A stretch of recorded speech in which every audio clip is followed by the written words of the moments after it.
GSDMA દ્વારા IMDની જે આગાહી આવી છે એ મુજબ એમાં જામનગરનો પણ સમાવેશ થાય છે અને રેડ એલર્ટમાં જામનગર શહેર અને જિલ્લાનો પણ સમાવેશ થાય છે.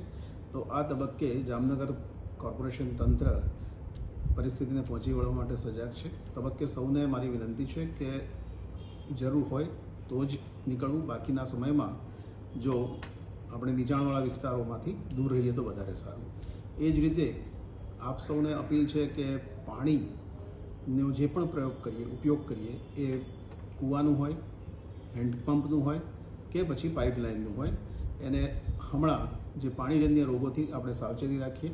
કારણ કે સિટીમાં 4-5 કેસીસ કોલેરાના પણ નીકળ્યા છે. એ સંજોગોમાં આપણી ફરજ છે કે ડાયરિયા કે ડિસેન્ટ્રી ટાઈપના પ્રકારના જે કોઈ બીમારીઓ છે એનાથી આપણે બચવા માટે પાણી ઉકાળેલું પીવું અને ક્લોરીન નાખેલું પાણી વાપરવું જોઈએ.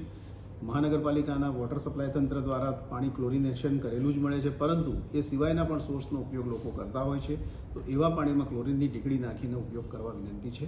અને ખુલ્લા ખોરાકો કે ગમે ત્યાંથી કોઈ જે પદાર્થ મળતો હોય કે પછી બરફ હોય એવી વસ્તુઓનો ઉપયોગ અત્યારે હાલ પૂરતો ટાળવા વિનંતી છે. એક વાતની ખુશખબર એ છે કે રણજીત સાગરમાં આજે સવારે જે 17 ફૂટની સપાટી હતી એ હવે 19 ફૂટની થઈ છે. એટલે કે લગભગ 2 ફૂટ સપાટી નવા નીર આપણને મળ્યા છે. રણજીત સાગર જામનગર શહેર માટે પાણી માટે ખૂબ અગત્યનું છે.